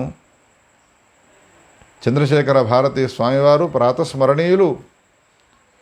వారేమంటారు అనంటే, సర్వం వ్యర్థం మరణ సమయే సాంబ ఏక సహాయ. ఏదేది నీవు నాకు ఇది రక్షణనిస్తుంది, నేను గొప్పవాడిని అవుతాను మరణించే సమయంలో అనుకుంటావో, ఏది నిన్ను రక్షించేది అనుగ్రహించేది ఉండదు, కేవలం సాంబుడు మాత్రమే. సాంబ ఏక సహాయ అన్నారు. ఎంత అద్భుతమైనటువంటి రీతిలో ఆయన ఈ విషయాన్ని తెలియపరుస్తున్నాడు మనందరికీ అంటే, యత్పాద పంకజే చిత్తే నిధాయామల బుద్ధయ మృత్యుంజయంతి తం మృత్యుం సంచింతయామ్యహం. మృత్యువుకు మృత్యువైనటువంటి వాడిని మన హృదయంలో గనక నిలుపుకొని చింతించినాము అనంటే, అమల బుద్ధులై అంటే నిర్మలమైనటువంటి మనస్సు గలవాళ్ళై ఉండి ఆ మృత్యుంజయుడిని కనుక ఒకవేళ మనం చింతించినాము అనంటే మనకున్నటువంటి దుఃఖాలన్నీ తొలగిపోతాయి. ఏ విధమైనటువంటి దుఃఖాలు తొలగిపోతాయి? వ్యాధితోవా దరిద్రోవా దవానలగతోపివా. ఎన్ని రకాలైనటువంటి వ్యాధులున్నా, ఏ విధమైనటువంటి దారిద్ర్యం నిన్ను వెంటాడుతూ ఉన్నా, భయంకరమైనటువంటి దావానలలో నీవు మంటల మధ్యలో ఉన్నా కానీ నీకు వాటి నుండి విముక్తి లభిస్తుంది. ఏం చేస్తే? మహాదేవుడైనటువంటి శివుణ్ణి స్మరిస్తే. అందుకని భయంకరమైనటువంటి కరోనా కాలంలో కూడా మహాదేవుడైనటువంటి శివుడు తప్ప మనం రక్షించేవాడు ఇంకొకడు లేడు. అందుకని శివునికి సంబంధించినటువంటి ఉపాసన చాలా శ్రేష్టమై ఉంటుందేమో అని మనం ఆయనను ఆశ్రయించవలసిందే. ఎవరైతే శివుణ్ణి భక్తితో స్మరిస్తారో ముచ్చేన్ మృత్యు సంకటాత్, మృత్యు యొక్క సంకటమైన పరిస్థితి నుండి వాడు విముక్తిని పొందుతాడు అని ఈ విధమైనటువంటి నిర్ణయాన్ని చేసుకొని ఆ శివస్వామి మహాదేవుడైనటువంటి శివుణ్ణి శరణాగతి పొందినాడు. శంకర శివ శంకర శివ శంభో మహాదేవ శంకర శివ ఇతి బ్రువంతం తం విప్రం పంచప్రేతాః సహైవతు. ఎన్నో రోజుల నుండి ఈ ప్రేతలు ఆశ్రయించి ఉన్నటువంటి బురుగు చెట్టు సమీపానికి మానవులు రానట్టుగా ఉన్నది. వాటికి బాగా ఆకలి వేస్తూ ఉన్నది. ఎవరిని స్మరిస్తావో స్మరించుకో అంటే ఈయనతో పాటు ఇంకా నలుగురు వస్తే వాళ్ళను కూడా తిని కడుపు నింపుకుందాం అనుకున్నారు. కానీ ఈ శివస్వామి ఏం చేసినాడు? వ్యక్తులను పిలవడం కాదు, సహాయకులను పిలవడం కాదు, మహాదేవుడైనటువంటి శివుణ్ణి స్మరించి మీరు నన్ను భక్షించండి అని తన శరీరాన్ని తినే పదార్థంగా వాళ్లకు ఇచ్చేసినాడు ఆ శివస్వామి. భయపడకూడదు. ఎవరు శివభక్తులై ఉంటారో అటువంటి వాళ్లకు మృత్యువు వలన భయం అనేటువంటిది ఉండదు. ఇందులో ఏమాత్రము సందేహించే అవసరమే లేదు. ఇంకేమిటి, ఈ ఒక్కడినైనా మనం తిందాము అని 5 ప్రేతలు వాడిని సంహారం చేసి తినడం కోసం ఎప్పుడైతే ముందుకు వచ్చి నోరులు విప్పి వాడిపైన అగ్నికీలను ప్రసరింపజేయాలి అని అనుకున్నాయో, ఎంత ప్రయత్నం చేసినా కానీ ఆ ప్రేతల చేత ఈయన చావడం లేదు, ఈయనకు మరణం అనేటువంటిది రావడం లేదు. ఆశ్చర్యచకితులైనారు. ఎన్నో ఆయుధాలతో కొట్టే ప్రయత్నం చేసినారు. నోటి నుండి మంటలను ఆ బ్రాహ్మణుడి పైన ప్రసరింపజేసినారు. అయినా వీనికి చావు రావడం లేదు. ఆశ్చర్యచకితులైనటువంటి ప్రేతలు 5 కూడా ఆ బ్రాహ్మణుతో అంటున్నారు, కిన్నామ కిమధిష్టానం తేజసా వహ్ని సన్నిభ. ఎవరవయ్యా నీవు? అగ్నితో సమానమైనటువంటి తేజస్సు కలిగినటువంటి నీవు మాకే ఆశ్చర్యాన్ని కలిగింపజేస్తూ ఉన్నావు. ఎంతోమందిని మేము సంహారం చేసినాము, కానీ నిన్ను మాత్రం మేము చంపలేకపోతున్నాము. నీవెవరవు అని ప్రశ్న వేసినాడు. అప్పుడు శివస్వామి, మాది అవంతి దేశము, నన్ను శివస్వామి అనేటువంటి పేరుతో పిలుస్తారు. వింధ్య పర్వతానికి దక్షిణ భాగంలో ఉన్నటువంటి యొక్క తీర్థయాత్రలు చేయాలనేటువంటి ఉద్దేశంతో నేను సంచారం చేస్తూ తెలియకుండా ఈ అరణ్యంలో నేను ప్రవేశించినాను. మీ దర్శనం నాకైనది. మీరంతా కూడా నన్ను తినడానికి పూనుకున్నారు. నేను మీకేం ద్రోహం చేసినానో నాకు తెలియదు.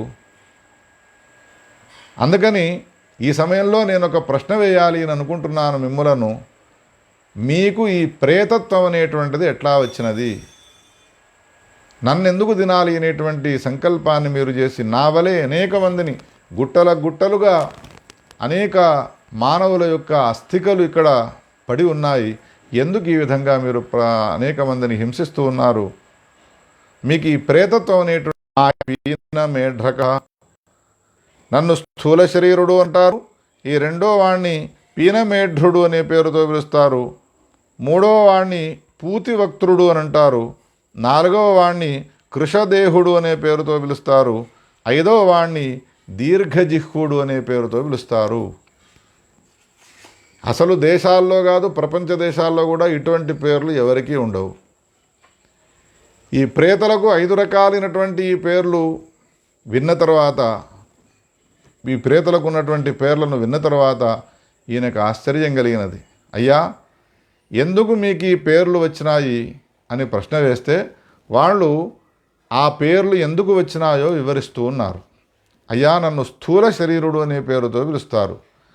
ఎందుకు నన్ను స్థూల శరీరుడు అంటారు అని అంటే, మొదటి ప్రేత చెబుతూ, నేను గత జన్మలో మానవునిగా ఉన్నప్పుడు బ్రాహ్మణులకు సంబంధించినటువంటి ద్రవ్యాన్ని బలవంతాన్ని నేను అపహరించినాను. దేవతా ద్రవ్యాన్ని అపహరించినాను. స్త్రీ బాల వృద్ధులనేటువంటి పేరు లేకుండా వాళ్లకు సంబంధించిన ద్రవ్యాన్నంతా కూడా నేను అపహరించినాను. ఈ విధంగా నేను చేసినటువంటి అధర్మాల వలన నాకు ఈ ప్రేతత్వం వచ్చినది. నేను ఇప్పుడు ఈ స్థూల శరీర అనేటువంటి పేరును పొందినటువంటి వాడిని, అనేక దుఃఖాన్ని అనుభవిస్తూ ఉన్నానయ్యా అని మొదటివాడు చెప్పినాడు.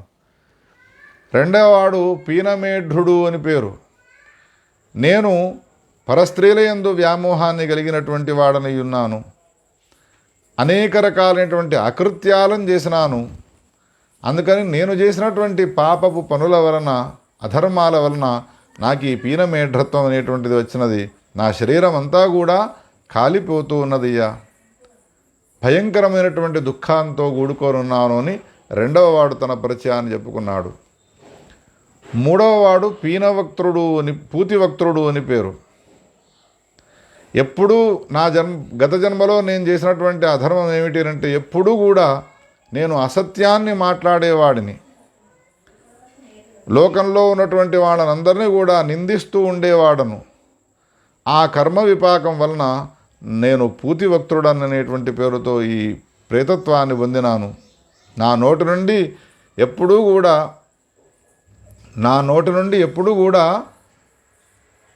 నీళ్లు స్రవించవు,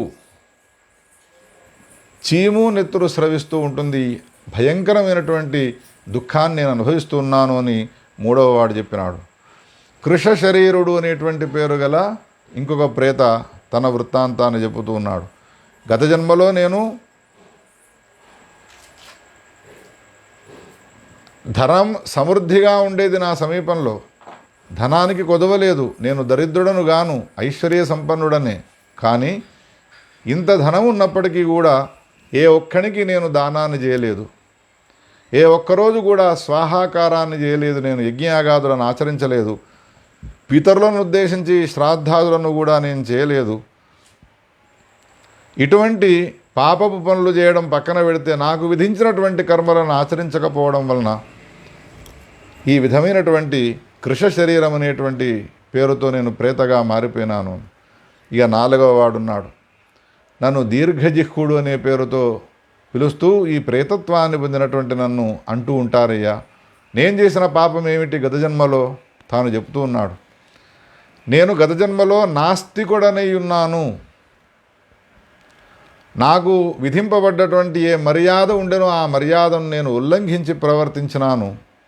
ఎవరైనా నాకు సహాయం చేసి ఉన్నట్టయితే వాళ్లకు నేను సహాయం చేయకుండా కృతజ్ఞుడనై ఉన్నాను. వేదాలను నిందించేవాడను, దేవబ్రాహ్మణులను నిందించేవాడను, ధర్మం అనేటువంటిది లేదు అనేటువంటి దుష్ప్రచారం చేసేవాడను నేను. ఏమయ్యా యజ్ఞములు యాగములు అంటూ మీరు చేస్తూ వ్యర్థమైనటువంటి కాలాన్ని గడుపుతూ ఉన్నారు. ఎంతవరకు జీవించి ఉంటామో అంతవరకు సుఖంగా జీవించాలి. అప్పు చేసైనా పప్పు కూడి తినాలి తప్ప ఈ యజ్ఞయాగాది క్రతువులు శ్రేయస్సునిచ్చేటువంటివి కావు అని అనేక అసత్య ప్రచారాలను, నాస్తికవాదాన్ని నేను కలిగి ఉన్నాను గత జన్మలో. అంతేకాదు, కో దృష్ట పునరాయాతి ప్రాణినాంతు గతిం భువి. అంతేకాదు, శ్రాద్ధాది క్రతువులు ఏవైతే ఉన్నాయో అవి చేయడం వలన బ్రాహ్మణులు కడుపు నింపుకుంటారు తప్ప లోకాంతరాల్లో ఉన్నటువంటి పితరులకు తృప్తి ఎట్లా కలుగుతుంది? మూఢులై మీరు ఈ కర్మలన్నిటి కూడా ఆచరిస్తూ ఉన్నారు అని అనేక హేతువాదాలను చేస్తూ తర్కాలతో ధర్మాన్ని నిందించినాను, వేదశాస్త్రాలను నిందించినాను, పెద్దలను గౌరవించలేదు, నాస్తికుడనై నేను ఈ విధంగా ప్రవర్తించడం వలన నాకు ఈ ప్రేతత్వం వచ్చినది, నన్ను దీర్ఘజిహ్వుడు అనేటువంటి పేరుతో పిలుస్తారు అని ఈ విధంగా ఐదుగురు గత జన్మలో వాళ్ళు ఏ ఏ పాపం చేసినారో, ఏ పాపం చేయడం వల్ల వాళ్ళకి ప్రేతత్వం వచ్చినదో, ప్రేతత్వం వచ్చి ఎదుటివాడిని భయపెట్టడం కాదు, వాళ్ళు ఏ విధమైనటువంటి దుఃఖాన్ని అనుభవిస్తున్నారో ఈ విషయాన్నంతా కూడా చెప్పగా విని, అయ్యా ఇక నన్ను మీరు వదిలిపెడితే నేను వెళ్ళిపోతాను, లేదా మీకు నేను భక్షణం ఇయ్యున్నాను, నన్ను మీరు భక్షించండి అన్నాడు. ఈ మధ్యలో వాళ్ళు చెప్పినటువంటి గత జన్మలోని కథలనన్నిటినీ విన్న తర్వాత ఈ బ్రాహ్మణోత్తముడు ఒక ఆలోచన చేసినాడు. ఆయన ఆలోచించినటువంటి ఈ మాటలు మనం ఎప్పటికీ జ్ఞాపకం ఉంచుకోవాలి. వాళ్ళ మాటలు విన్న తర్వాత ఆయన ఏమని ఊహించుకుంటున్నాడు, ఏమని ఆలోచన చేస్తూ ఉన్నాడు ఆ శివస్వామి అనంటే, అహో దుష్కృత కర్మాణో నరాః పాపాని కుర్వతే. మానవ జన్మ వచ్చిన తర్వాత నరులంతా కూడా పాపాలను ఆచరిస్తారు. ఈ లోకంలో నేను పాపాలను ఆచరిస్తున్నాను, పాపాలకు తగ్గట్టుగా దుఃఖాన్ని అనుభవించడానికి పరలోకం ఒక కలిగింత వంతు దుఃఖాన్ని నేను అనుభవించవలసి వస్తుంది అని ఊహించరు. పాపాలను ఆచరించిన వాళ్లకు నరకలోక ప్రాప్తి కలుగుతుంది, నరకంలో యమధర్మరాజు ఉంటాడు అని అనుకుంటారు. కానీ నేను చెప్పే మాట ఒకసారి మీరంతా వినండి అని ఆ శివస్వామి మనకందరికీ కూడా చెప్తున్నాడు. ఏమంటాడు ఆయన అంటే, న యమం యమ ఇత్యాహు ఆత్మా హి యమ ఉచ్యతే. యముడిని యముడు అని అనకూడదు. మరి యముడంటే ఎవరు అనంటే, ఎవడు జన్మించినాడో మానవుడి వానికి వాడే యముడు. ఇదేమిటయ్యా కొత్త విషయం చెప్తున్నావు నీవు, ఎవరిది వాడు యముడు అని అనుకుంటారా లోకంలో అనంటే, యమ అనే పదానికి అర్థం తెలుసుకోండి అయ్యా. యమము అనే పదానికి అర్థం ఏమిటి అనంటే, ఆత్మానియమ్యతే యేన తస్ ఎవడు ఈ లోకంలో యముడై ఉంటాడో, యముడు అనంటే నియమముతో కూడుకున్న జీవనాన్ని కొనసాగించిన వాడై ఉంటాడో, ఎవడు ధర్మాన్ని ఆచరించిన వాడై ఉంటాడో, ఎవడు ఇంద్రియ నిగ్రహం కలిగినటువంటి వాడై ఉంటాడో అటువంటి వానికి మరణించిన తర్వాత నరకలోకంలో యమధర్మరాజు కింకరహ, ఒక బాంఛనుగాడవుతాడు. తెలంగాణ ప్రాంతంలో బానిస అయి ఉంటాడు యమధర్మరాజు. నీకు నేను బానిసనై ఉంటానయ్యా అని అంటాడు. భవంతంతు భోక్తుం అగ్నిసమప్రభం భక్షితా బహవోస్మాభిః నైవ చత్వాదృశా భువి. హే బ్రాహ్మణోత్తమ, ఇదివరకు మేము వేలాది లక్షలాది మందిని భక్షించినాము, కానీ నీతో సమానమైన అగ్ని సదృశుడైనటువంటి వ్యక్తిని మేము ఇంతవరకు కూడా మేము గమనించలేదు, చూడలేదు. నీవు సుఖంగా వెళ్ళవచ్చు, నీ మార్గం అంతా కూడా క్షేమకరం అవుగాక అని వాళ్ళు ఆయనను వదిలిపెట్టినారు. తినడానికి పూనుకోలేదు. తినేందుకు వాళ్లకు శక్తి సామర్థ్యాలే సరిపోవడం లేదు. కారణం ఏమిటి అనంటే ఈ బ్రాహ్మణుడు యముడయ్యున్నాడు, ఇంద్రియ నిగ్రహం గలవాడై ఉన్నాడు. తనకు విధింపబడ్డటువంటి ఏ ధర్మం గలదో ఆ ధర్మాన్ని ఆచరించేవాడై ఉన్నాడు. కాబట్టి ఇంకేమిటి, ప్రేతల వలన విముక్తిని పొందినటువంటి ఈ బ్రాహ్మణోత్తమ శివస్వామి తిరుగు ప్రయాణమై వెళ్ళబోతూ ఉంటే అప్పుడు ఆ ప్రేతలంతా కూడా శివస్వామితో ఏమన్నారు అంటే, శివస్వామి, మేము ఒక మాట చెప్తాం, మా చరిత్రనంతా నువ్వు విన్నావు, నీవెవరవో నీ చరిత్ర ఏమిటో అంతా మాకు వివరించి చెప్పినావు. కాబట్టి ఒక 7 మాటలు మాట్లాడుకుంటేనే స్నేహం అనేటువంటిది కుదురుతుంది అని శాస్త్రాల్లో ఉన్నది. మైత్రం సాప్తపదీనం, స్నేహం అనేటువంటిది 7 మాటలు మాట్లాడితే చాలు వాళ్లకు స్నేహం అనేటువంటిది కుదురుతుంది అని అంటారు. అందులో నీవు మహాత్ముడవు, నీవు గొప్పనైనటువంటి ఇతరులకు సహాయం చేసి మేలు చేసేటువంటి స్వభావం లక్షణం కలిగినటువంటి వాడు, పరోపకార నిరతుడవు. అటువంటి నిన్ను మేము ఒక సహాయం అడుగుతాము. ఆ ప్రేతలు ప్రేతత్వాన్ని పొంది ఇతరులకు హానిని కలిగించే వాళ్ళైనప్పటికీ కూడా ఈ శివస్వామి యొక్క సాన్నిధ్యం వలన, శివస్వామి అనే సత్పురుషుని యొక్క సాన్నిధ్యం వలన, సత్పురుషుని యొక్క సాంగత్యం వలన వాళ్ళలో ఎటువంటి మార్పు వచ్చింది చూడండి. ప్రేతలు ఇతరులను హింసించే లక్షణాన్ని, ప్రేతత్వాన్ని కూడా తొలగించుకుంటారు. దేని వలన? సత్సాంగత్యం వలన. అందుకని జీవితంలో ఒక సత్పురుషుణ్ణి ఎన్నుకొని ఆయన సాంగత్యంలో కనుక వీడు ఉన్నాడు అనంటే ఏ విధమైనటువంటి దుఃఖాలు వాడిని క్షణకాలము చాలు. సత్పురుషుల యొక్క సాంగత్యము అనేక సంవత్సరాలు ఉండాల్సినటువంటి అవసరం లేదు సత్పురుషులతో. వాళ్ళు ఏమంటారు ప్రేతలు అంటే, ఛాయయా సుఖయత్యేవ చందనం చేత్తుమాగతం సాధవశ్చైవ లోకస్య హితమేవ చరంతి. ఎంత అద్భుతమైనటువంటి మాటనన్నారు ఆ ప్రేతలు. ఒక వృక్షాన్ని, ఆ సామాన్యమైన వృక్షం కాదది, ఒక చందన వృక్షం ఉన్నది అడవిలో. ఊర్లో నుంచి బయలుదేరినాడు వాడు గొడ్డలిని పట్టుకొని ఆ చందన వృక్షాన్ని నరికి నేను ఇంటికి తీసుకువచ్చుకోవాలి అని. ఊరి నుండి ప్రయాణమై వచ్చినాడు, 5-6 కిలోమీటర్లు అలసిపోయి ఉన్నాడు. అప్పుడు ఆ చందన వృక్షము ఆ వచ్చినటువంటి గొడ్డలి పట్టుకొని తనను చంపేటువంటి వానికి ఏం చేస్తుంది అంటే, కమ్మని గాలిని ఇస్తుంది, నీడనిస్తుంది, చక్కని వాసనను కూడా, సువాసనను కూడా అందిస్తుంది. అయ్యో వీడు నన్ను చంపడానికి వచ్చినాడు కదా, అందుకని వీనికి నేను ఎందుకు గాలినివ్వాలి, వీనికి నేను ఎందుకు కమ్మని వాసననివ్వాలి, వీనికి నేను ఎందుకు నీడనివ్వాలి అని అనుకుంటుందా? చందన వృక్షము తనను చంపడానికి వచ్చినటువంటి వానికి ఏ విధంగా ఆశ్రయాన్ని ఇస్తుందో, సత్పురుషుడైనటువంటి నీవు నిన్ను చంపడానికి పూనుకున్నటువంటి మాకు కూడా ఒక ఆశ్రయాన్ని ఇవ్వవయ్యా, మాకున్నటువంటి ఈ ప్రేతత్వాన్ని తొలగించి మమ్మల్ని ఉద్ధరించు అని ప్రార్థన చేసినాయి ఆ 5 ప్రేతములు కూడా. అప్పుడు ఆ శివస్వామి అనే పేరు గల బ్రాహ్మణుడు, మీకున్నటువంటి ఈ ప్రేతత్వ విముక్తి ఎట్లా కలుగుతుందో మీరే చెప్పండి అని అడిగితే, వింధ్య పర్వతానికి దక్షిణ భాగంలో దండకారణ్యం అనే పేరు గల ఒక అరణ్యం ఉన్నది. ఆ అరణ్యంలో విరజా తీర్థము అనేటువంటి పేరు గల ఒక తీర్థం ఉన్నది. సర్వపాప ప్రణాశనమైనటువంటిది ఆ తీర్థము. అక్కడికి వెళ్ళి మమ్ములను ఉద్దేశించి నీవు ప్రేత కర్మలను ఆచరించినట్టయితే తప్పకుండా మాకు విముక్తి లభిస్తుందయ్యా, ఈ ఒక్క సహాయాన్ని మాకు చేసి మమ్మలను ఉద్ధరించు అని ఈ విధంగా మాట్లాడినారు. సహజంగా సత్వగుణ సంపన్నుడై ఉన్నటువంటి శివస్వామికి ఎదుటివానికి ఉపకారం చేయాలనేటువంటి లక్షణం ఉండనే ఉన్నది. అందులో ఇంత దీనాది దీనంగా వీళ్ళు ప్రార్థించిన తర్వాత అది కష్టము కాకుండా సులభమైనటువంటి ఉపాయాన్ని వాళ్ళు సూచించిన తర్వాత ఇంకా చేయకుండా ఉంటాడా?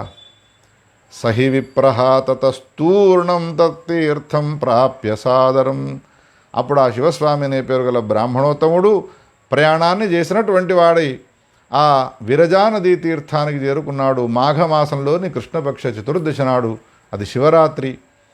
శివరాత్రి నాడు శివునికి సంబంధించినటువంటి ఉపాసనంతా కూడా చేసినాడు. శివుడంటే అమితమైనటువంటి భక్తి, శివునిపైన అమితమైనటువంటి విశ్వాసము. అటువంటి పరమ మహా గొప్పనైనటువంటి తపశ్శక్తి సంపన్నుడైనటువంటి శివస్వామి శివునికి సంబంధించిన ఉపాసనంతా చేసి విరజా నదిలో స్నానం చేసినటువంటి వాడై రాత్రి జాగరణ చేసి సూర్యుడు ఉదయించిన తర్వాత ఆ తీర్థ సమీపంలో తనకు సంబంధించిన వంశంలోని పితృపితామహాదులకందరికీ కూడా పిండ ప్రదానాలన్నీ కూడా చేసి ఔర్ధ్వదైహిక క్రియలన్నిటి కూడా ఆచరించినటువంటి వాడై పితృ సంబంధమైనటువంటి కర్మలన్నిటి కూడా ఆచరించి పిండాం సస్మార తత్రైవ పంచప్రేతాన్ పురేక్షితాన్. ఆ అడవిలో ప్రవేశించినప్పుడు తన ఏ ప్రేతల సమీపానికి తాను వెళ్ళినాడో ఆ ప్రేతలను స్మరిస్తూ కూడా 5 పిండాలను అక్కడ సమర్పణ చేసినాడు. వాళ్ళకున్నటువంటి ప్రేతత్వము ఈ పిండముల ద్వారా నివృత్తి అవుగాక అనుకుంటూ విరజానదీ తీరంలో వాళ్ళకి పిండ ప్రదానం చేసినాడు. విచిత్రం ఏం జరిగినో తెలుసిన శౌనకాదుషులారా, అరణ్యంలో అనేక మందిని సంహారం చేసి తిన్నటువంటి ఆ ప్రేతలు రాక్షస స్వభావం కలిగినటువంటి వాళ్ళు నిజానికి ఎన్నేళ్ళు వాళ్ళు నరకాల్లో తాపాన్ని పొందానో, ఎన్ని దుఃఖాలు అనుభవించానో అవన్నీ కూడా వాళ్లకు తొలగిపోయి దివ్య దేహాలు వాళ్ళకి ఏర్పడ్డాయి. తతో దివ్య శరీరాస్తే మకుటాది విభూషితా అప్సరోభిః వృతైః హైమైః విమానైః దివ్యవాససః. విమానాన్ని అధిరోహించినటువంటి వాళ్ళై వాళ్ళంతా కూడా విమానాన్ని అధిరోహించినటువంటి వాళ్ళై ప్రయాణమై వెళ్ళుతున్నారు ఆకాశంలో. భో భో ద్విజవర స్వర్గం యాసి. పెట్టిన విరజానదీ తీరంలో నీవు పెట్టినటువంటి పిండ ప్రదానం వలన మేము ఉత్తమగతిని పొందినాము, మేము దివ్యమైనటువంటి స్వర్గలోకానికి వెళుతున్నాము. ఒక మాట మేము నీకు చెప్పకుండా ఉండలేము అని ఏం చెబుతూ ఉన్నారు అనంటే, ఎవరైతే పాపాత్ములైనటువంటి వ్యక్తులు ఉన్నారో అటువంటి వాళ్ళను ఉద్దేశించి ఎవరైతే ఉద్ధరించే నిమిత్తమై పిండ ప్రదానం చేస్తారో అటువంటి వాళ్లకు అశ్వమేధయాగము చేస్తే ఏ ఫలం వస్తుందో ఆ ఫలం వస్తుందయ్యా. ఆర్తాన్ దుఃఖ పరీతాంగాన్ ప్రాణినః పాపినోపి ధర్మం దత్వా చోద్ధరేద్యః సోపి పాపాద్ విముచ్యతే. ఆర్తులైనటువంటి వాళ్లకు, దుఃఖంలో ఉన్నటువంటి వాళ్లకు, పాపాత్ములైనటువంటి వ్యక్తులు ఎవరైతే ఉన్నారో వాళ్ళను ఉద్దేశించి ఎవడైతే ఇతరుడు ధర్మాన్ని ఆచరించి ఆ ధర్మాన్ని కొంచెం వానికి సమర్పిస్తాడో తప్పకుండా వాడు పాపాల నుండి విముక్తిని పొందుతాడు అని ఈ మాటలు చెబుతూ దివ్య రూపాన్ని ధరించినటువంటి వాడు విమానంలో స్వర్గలోకానికి వెళ్ళిపోయినారయ్యా. ఆ బ్రాహ్మణుడు కూడా కాలాంతరంలో సర్వతీర్థాలను సంచారం చేస్తూ తన జీవితాన్ని సార్థకం చేసుకొని కాలాంతరంలో తాను విముక్తిని పొందినాడు అనే ఈ కథను సూతుడు శౌనకాదులకు వినిపించి, ఏవం ధర్మపరః ప్రాజ్ఞో ధర్మమేవాచరేత్ సదా ధర్మేణ ఉత్తారయేత్ సర్వాన్ ధర్మాన్ మోక్షం ప్రయాతి. ధర్మాన్ని ఆచరించడం వలన ధర్మం ఏం చేస్తుంది అనంటే, ధర్మాన్ని ఆచరించడం వలన ధర్మము వానికి శ్రేయస్సును కలిగిస్తుంది, వానికి పాపాల నుండి విముక్తిని కలిగింపజేస్తుంది. అంతేకాదు చివరి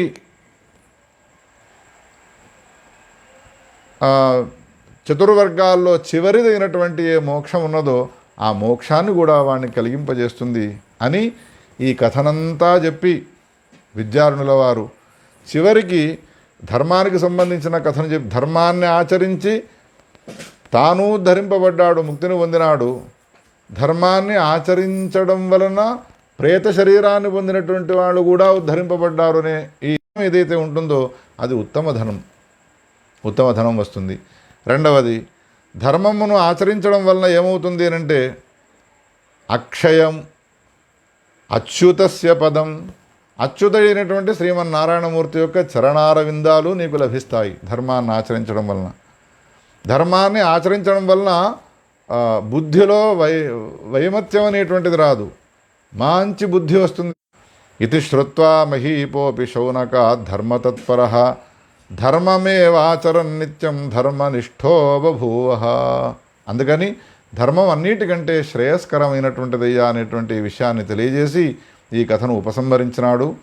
ధర్మ ఏవచ సాధూనాం సర్వాపత్తర తారణక్షమ అతః సర్వప్రకారేణ బుద్ధిమాన్ ధర్మమాచరేత్. మానవ జన్మ ఎత్తినవాడు ఈ కథను విన్న తర్వాత తప్పకుండా ధర్మాన్ని ఆచరించి తీరవలసిందే. వ్యాసుడు చెప్పినటువంటి ఉత్ప్రేరకములైనటువంటి కథలు ఎక్కడెక్కడ ఉన్నాయో వాటినన్నిటి కూడా ఉద్ధరించి ఆ కథలను చెబుతూ ఈ విధంగా వ్యాసుడు ఈ కథను చెప్పినాడు కాబట్టి హే ప్రజలారా, మీరంతా కూడా ధర్మాన్ని ఆచరించండి, ధర్మం వల్ల మీకు ఈ విధమైనటువంటి ఫలాలు వస్తాయని విద్యార్థుల వారు మనకు బోధించినారు. అటువంటి విద్యార్థుల వారి చేత రచింపబడ్డటువంటి ధర్మార్థ కామ మోక్షాలను పొందేటువంటి మార్గాన్ని తెలియజేసేటువంటి ఆ పురుషార్థ సుధానిధి అనేటువంటి గ్రంథంలోని మొదటి అధ్యాయాన్ని విన్నాం. మనందరికీ ఆ వ్యాసుడు, జగద్గురు శంకరాచార్యుల వారు, విద్యార్థుల వారు పరిపూర్ణమైనటువంటి ఆశీరనుగ్రహాలను ఇచ్చి మనను ధర్మమయులుగా తీర్చిదిద్దాలి అని ప్రార్థన చేస్తూ ఈ కథానంతా కూడా జగద్గురు సార్వభౌములు శ్రీ భారతీ తీర్థ తత్కరకమల సంజాతులు జగద్గురువులు విధుశేఖర భారతీ స్వామి వారి చరణ